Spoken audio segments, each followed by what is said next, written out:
Good morning, everybody, and welcome to my podcast, In Pursuit of Purpose, where we hold space for transforming trauma, igniting your purpose, and rewriting your story one episode at a time. So I don't know if you guys remember, if you listened to the last episode or so, I started a series about a week ago, and I knew it was going to be a series that I called, I think I kind of alluded to A to Z, but I wasn't sure about the title.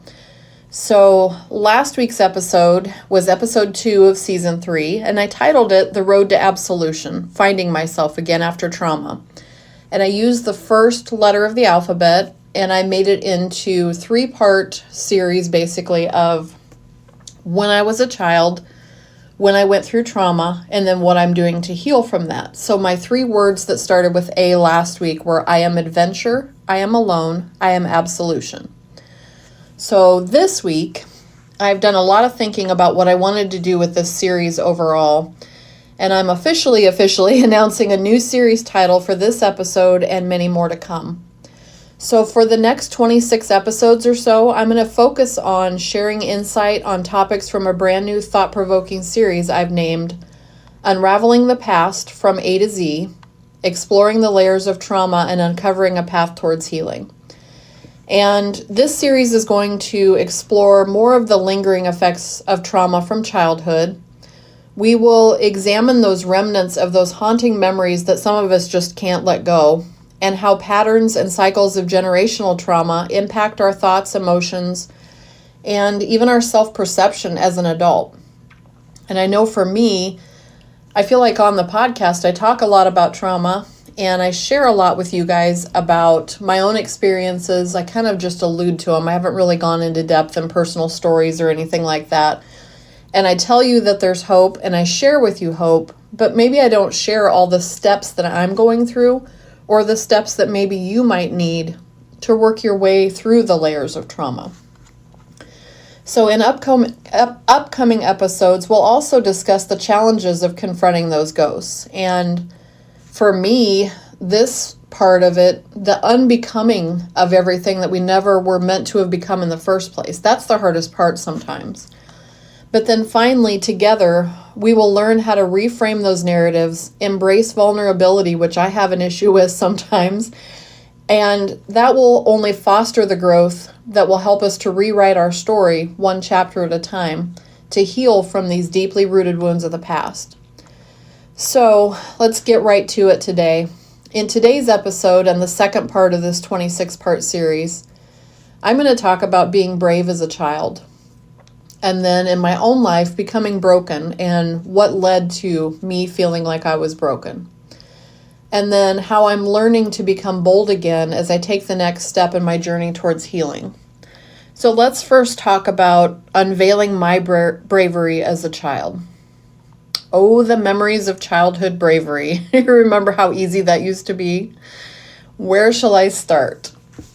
Okay, so I'm going to read this next part because I wrote it in part of a book that I'm writing for my memoir. So just know that it's a personal experience, and I'm just going to share this part of my story with you. So imagine this. In a picturesque backyard setting, a cluster of first-grade girls are engrossed in an exhilarating game of truth or dare. Little Sadie, the ever-imaginative young girl that was up next, felt a surge of excitement when she bravely accepted the challenge of seeing who could run the fastest from the back door of the babysitter's kitchen all the way through the house, navigating every obstacle in between, and sprinting through the front screen door and out onto the front porch as fast as she could. She was, of course, being timed by the others, and she believed she could run fast enough to beat them all. I might interject here that the others had already had their turn, and we'd been called in for lunch by our favorite babysitter, Dorothy, and had taken a break to eat. So, lunch is done, we're washed up and ready to continue our early afternoon adventure, and it was my turn to complete the race, and nothing could have stopped me. I steadied my nerves, swallowed hard, and exhaled, shifting my feet beneath me in preparation of when they would say the words. "Ready," Amy said with anticipation. "Set," Colleen said with excitement. "Go," Trisha bellowed with delight as I hit the ground running and ran as fast as my feet would carry me. I swear I could feel the wind beneath me, even though there were no trees in sight. I felt the heat underneath my little feet burning as it ignited, and I took off in a blaze of glory, sure to win the best prize. It was the last thing I remember, really, before a crash, a bang, a boom, and then blood. I gazed up from an astonished position on the gray-painted splintered wood floor of the front screened-in porch and hesitated before I let out my first wail. They all just stood there, shocked as much as I was. Dorothy scooped me up into her arms and rushed me towards the bathroom, blood gushing from my chin, crimson droplets splashing the wood as she hurried me into the house. She carefully cleaned up my wounds. They were superficial mostly, save for the tiniest sliver of glass she wasn't able to get out. As it turned out, as we ate lunch, the babysitter had locked the front door, the hook and eye latch on the wooden and glass-paneled storm door, and I, unknowingly, completed my race by crashing straight through it and landing in a heap of glass and wood instead. I would proudly carry that life lesson and shard of glass inside the slightly raised scar that's still just underneath my chin as a reminder. And each time I think of it, I remember how brave I was to this day. So think about your own childhood now. In what ways do you remember being brave? Did some of us get hurt by fearlessly following our imaginations down a rabbit hole of fantasy-driven dreams and thinking we could conquer the world? Sure we did. But you know what? I really miss those days sometimes. The awe, the wonder, just the simplicity of it all. Even if, in the end, I have scars to prove how much that bravery hurt. So, now let's talk about the day I became broken and I learned not to be so brave. I remember it as if it was yesterday. The room with the 2 black leather lazy boys placed with a table nestled between, a fireplace, a cozy couch, one of my favorite rooms in my favorite house growing up. I was 6 years old when they sat me down and told me they were getting a divorce. And I was shocked, though I didn't quite understand all the ways my innocent little 6-year-old life was truly about to change. I think from that moment on, I started questioning if what I felt was normal. I felt alone. I remember that even from 6 years old, that I felt alone. I felt like I wanted to ask questions because I never really even saw them fight. I never heard them yell at each other. And looking back now, when I went through my divorce, there was yelling, there was fighting, there was contention, there was coolness, there was a distance. I never felt that from my parents. So I think I was confused on how somebody can just wake up one day and my little family as I knew it had ended.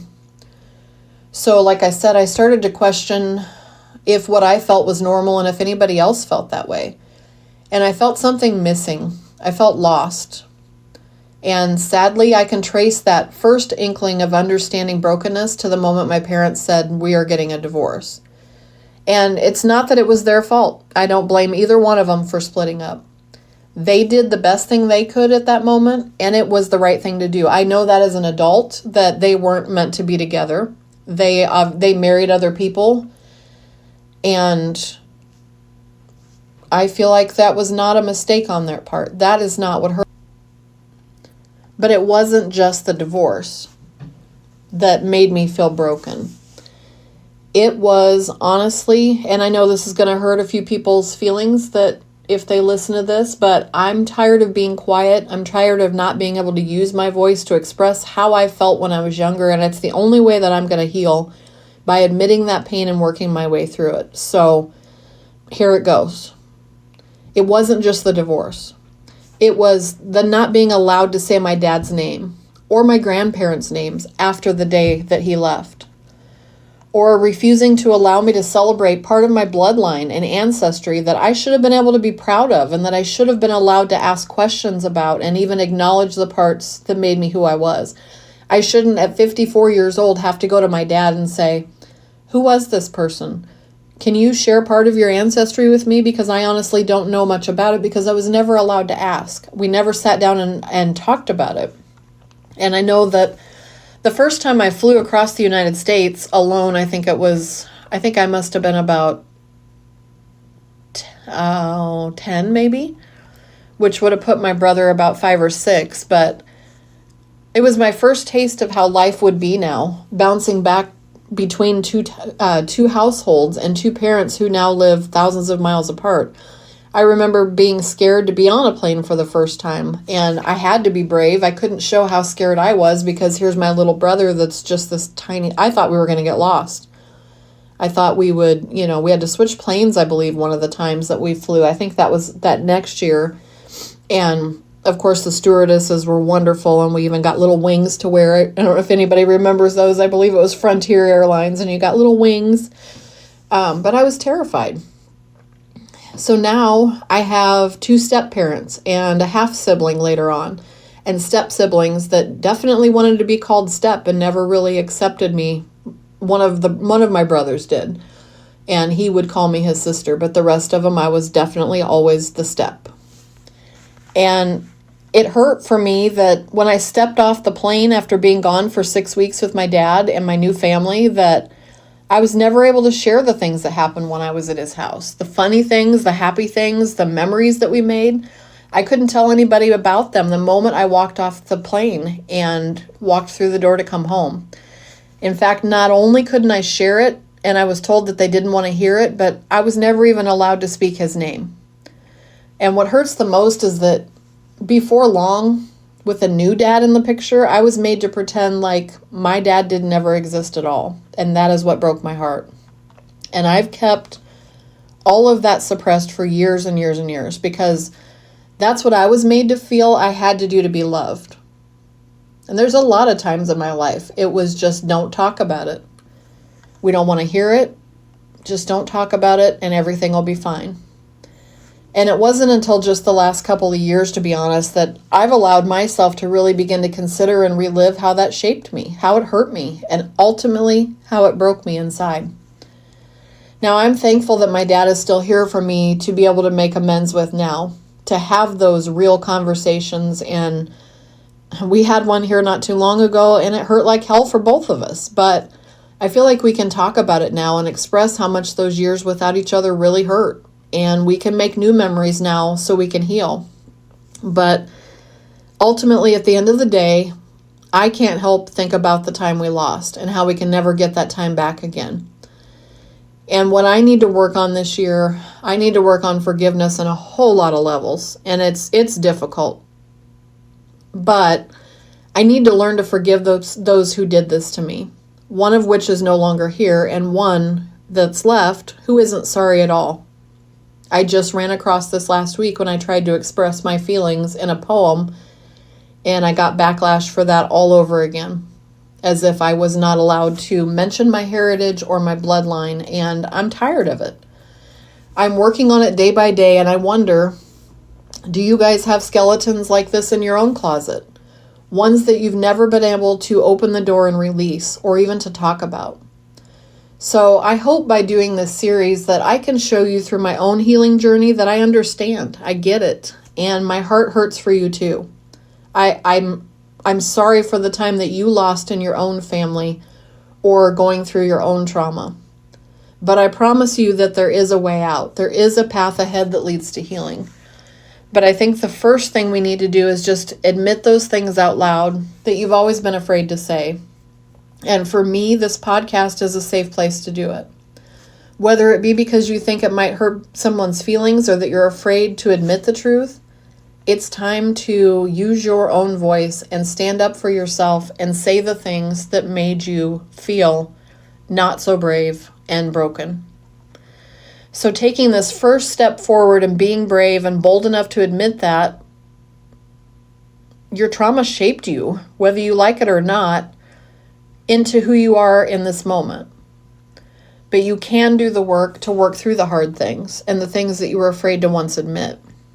And you can finally pen that first line, just like I am, of your healing by putting one foot in front of the other and moving in the direction of your healing by leaving the past behind. And that's not always easy to do. But I hope to just unravel the past one piece at a time to uncover a path towards healing. And that's what I'm doing right now. I think by doing this A to Z series, it's not just because I use the alphabet. It's not just because I'm using letters and making up these words that go, with the letters from A to Z. But each of those is a piece of my trauma tapestry that I'm just unraveling one little string, one little rope, one little memory at a time and working through so that I can heal. And it takes an immense amount of courage to confront the traumas of our past, especially those that stem from childhood experiences. These early adversities often linger in the depths of our subconscious, subtly shaping our beliefs and behaviors, whether we even know it's happening or not. However, by bravely delving into the layers of those traumas, we can begin to uncover a path towards healing. This process involves acknowledging the pain, and that's what I've never been able to do, I think. I've never been able to say it, hey, this is what you did and this is what hurt me, because that's unacceptable. You just keep your mouth shut. You act like the pain never existed or that the trauma never happened, and we move forward because that's what we're going to show to everybody else on the outside. And I'm done with that part of it. So the other part of that is validating the emotions that are there. Instead of pretending like you weren't allowed to feel certain things or express certain things, you need to validate those emotions and realize that it's okay to feel that way. Whether anybody else told you it was or not, you are okay to feel sad, to feel angry, to feel depressed, to feel hurt, to have panic attacks, to have anxiety now as an adult, because that stuff is still stuffed so far down that you've never been able to express it. So gradually, we want to unravel the tangled web of those past experiences. I think that one of the key strategies to breaking free from childhood trauma is embracing vulnerability, and that's where I have struggled in the past. It may seem counterintuitive, especially when our natural instinct is to shield ourselves from further pain. After all, that's exactly what I've done for 54 years. However, it's through that vulnerability that we can foster true growth and connection. By allowing ourselves to feel and express those emotions, we open the door to healing and reclaiming our personal power. I guess I just didn't feel like until now I truly had the power to make that choice. Someone else has always been making it for me. And I'm not sure I still feel brave enough to step into that power and reclaim what I've lost. But I'm working on it. One word, one line, one painful memory, and one chapter at a time. So how do we move beyond this point? How do we craft a new narrative and rewrite our storyline? Childhood trauma often shapes the narratives we tell ourselves. And those narratives often limit our potential and hinder our ability to thrive. And that's what I feel like I've been doing for 53 and a half years. There's been moments when I felt like I was on top of it. When I was raising my kids, I honestly didn't think about my trauma as much. I thrived when I was a stay-at-home mom taking care of my kids. Even after we had R2 and I went back to work, I still feel like I thrived as a working mom. And I went back to school. I earned my associates, my bachelor's, and then finally my master's in psychology. And I still feel like I was thriving. And I felt so much better about myself and learned to gain that confidence, especially after my divorce. But somewhere along the line, after the kids started leaving home, started going through empty nest syndrome, whether we wanted to admit it or not, those traumas still started resurging, and I didn't know what to do with them.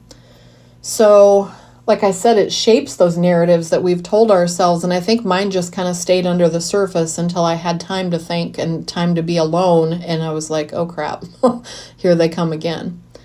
So it is within our power to rewrite those storylines and to transform the narrative of victimhood into a narrative of resilience and empowerment. And I feel like for a while on the podcast and even in my own life, I got trapped within that victimhood because I got angry. First, I suppressed. First, I lived in denial. Everything was fine. Everything is good. I'm going to raise my kids differently. I'm not going to make the same mistakes my parents did, and that will somehow rectify all of this pain and trauma from my past. And then the next thing I know, these ghosts come knocking on your door, and I'm angry. Why did this happen? Why were certain things allowed to happen? Why wasn't anybody there to help me the way I want to help others? And so you get trapped in that narrative of victimhood where it's not fair. I'm angry. I'm hurt. But we have to move through that too. So by acknowledging the bravery that it takes to confront those traumas, we begin the process of rewriting our story. And I want to shape the way I say things and the way I do things so that I create a new narrative that reflects my strength and my resilience. So, in conclusion, breaking free from this childhood trauma, it does require immense bravery and boldness. And I want you, as you're unraveling the layers of those past experiences, to remember before the moment that you felt broken. I want you to remember your bravery. And I know specifically for the first 6 years of my life, I have wonderful, wonderful, wonderful childhood memories of my parents, of my grandparents. And I felt like if I look back on that time now, I actually get goosebumps because I felt like I was loved. I was happy. There was just this defining moment in my life where all was right with my world. And I think I assumed it would always be that way. So like I said, then comes your parents getting divorced and all the traumas that go along with that. And I have a whole lot more that I want to share with you after that point as I go into my teenage years and even as I go through some stories about when I went through my divorce and what happened with all of that. But I want to remember the good things. I don't want to just focus on those negative things that happened as I unravel the layers of those past experience. And I want to learn to embrace vulnerability. I want to share those stories with you so that you know you're not alone. I'm not sharing them with you to complain about how horrible my childhood was because there are a lot of happy moments in my childhood as well. There are a lot of things that make me happy, that helped me heal, that structured who I am today.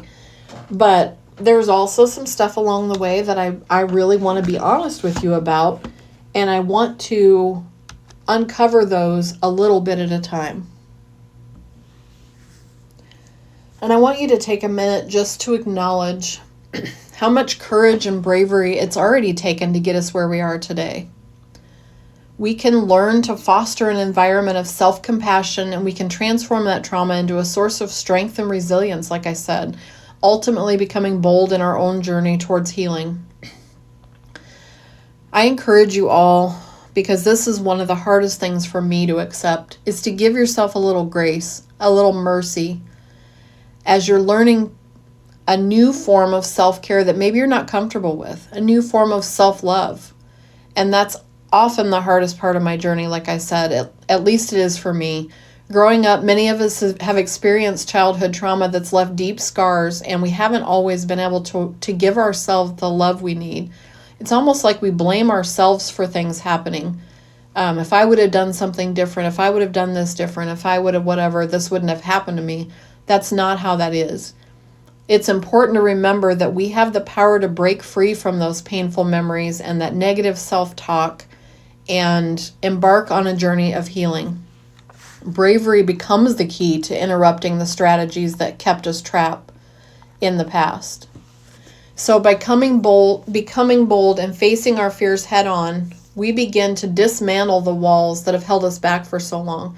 How many of you in relationships have put up walls that other person really didn't deserve because of your past trauma? I know my husband's taken the brunt of that for years, and he's easily just chipped away at all of those layers and all of those walls until I am completely vulnerable with him. but it's not always as easy to let other people in. And sometimes it's not always easy to let myself in, if that makes any sense. I keep myself with this little wall around me and don't often necessarily admit the things that I need to admit before I can heal. So it may not be an easy path, but with a whole lot of strength and determination, we can take the necessary steps towards healing and reclaim our lives. Childhood trauma is a heavy burden that weighs us down throughout our lives, but it does not have to define us. And I'm tired of letting it define me. I feel like within the last few years, I've let it take over again. My thoughts, my feelings, my emotions, and I'm tired of letting it define me. I have the power, and so do you, to break free from those chains of the past and embark on a journey of healing and self-discovery. And like I said, it takes bravery to confront that trauma head on, but the rewards are immeasurable. We need to learn to interrupt the patterns and strategies that have kept us stuck in that pain so we can start becoming bold in our pursuit of healing. So I think for me, it's about challenging those negative beliefs that I've internalized and replace them with empowering ones. For you all as well, it might require seeking therapy and support groups or other resources that can guide us on this transformative journey. For me also, because I'm a writing coach, because I'm an author, I am starting with journaling. I journaled when I was younger. I had a diary. Of course, how many of us girls or guys had a diary when you were little and wrote all your thoughts in? I didn't write my deepest, darkest thoughts in there because I was always afraid my brother, my mom, my dad, anybody. I remember one summer I had written some stuff down that was very personal, and when I was away for the summer at my dad's house, my things were gone through, and then just small, simple things about the way I felt were questioned, and I was confronted about them. So I think from that point, I just stopped writing in my diary and my journal, and I thought, no place is safe. I can't even express myself in a diary about my not even dark thoughts, just how I felt about things. So that's part of what I'm reclaiming this year. And I actually got this book at a bookstore called The Next Chapter. It's called Sparks. And it's like a one-sentence journal, but you write your sparks and moments that sparked all kinds of things, basically using all your senses. And it's become a journal that I'm going to start writing down and facing those things. And I want to remember and recapture the happy memories too. So I'm going to put it all in this book, and then at the end of the year, kind of look back and see how far I've come. So like I said, you can seek therapy, support groups, writing therapy, somatic therapy is awesome for being able to work through your trauma as well. And ultimately, it's about finding the courage to face our fears and to embrace that vulnerability, like I said, to let go of the past. So you have to have that conviction that you deserve better. You can break free from that grip of childhood trauma and create a brighter, more fulfilling future for ourselves. And that's what I'm looking forward to. I don't want to live in the darkness or the shadows anymore. I want to embrace that brighter future that I know is out there waiting for me. So by implementing those strategies that empower us to heal, we can become bold and resilient individuals again. Like I mentioned a minute ago, one effective strategy is seeking professional help, such as therapy or counseling, to navigate the complexities of our trauma experiences. And sometimes we need those professionals that can provide a safe and supportive environment where we can explore our emotions, develop coping mechanisms, and learn to reframe our narratives. A lot of us aren't able to do it on our own, and I'm not afraid to admit that. Additionally, building a strong support system of friends and family, not the same ones that have given you the trauma in the first place, or support groups that can provide a sense of belonging and validation, just reminding us that we're not alone in our journey. And I hope that this podcast captures that and can do that for you as well. There's self-care activities that we can learn to engage in, even exercising, meditation, creative outlets.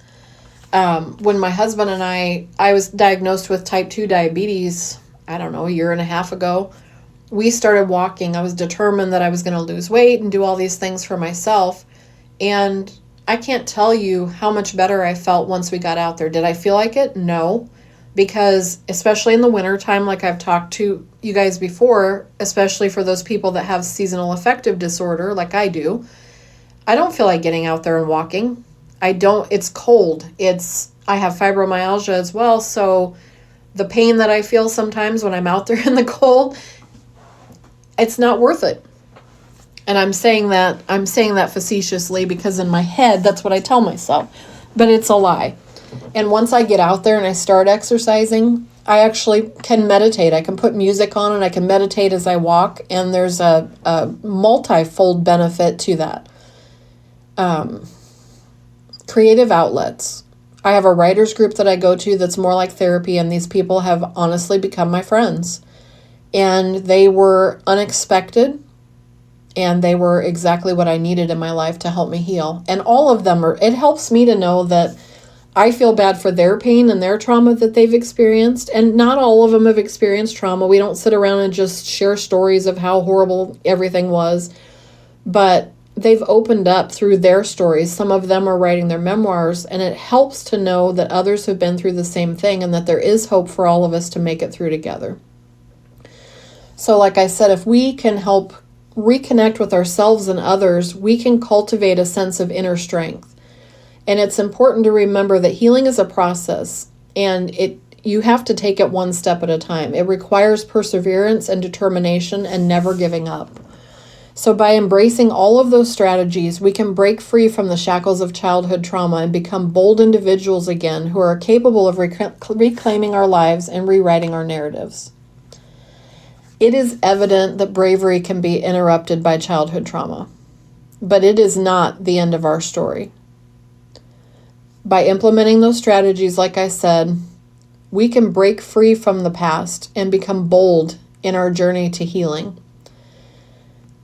Remember, even though it doesn't feel like it sometimes you're scared as hell, you are brave for facing this trauma.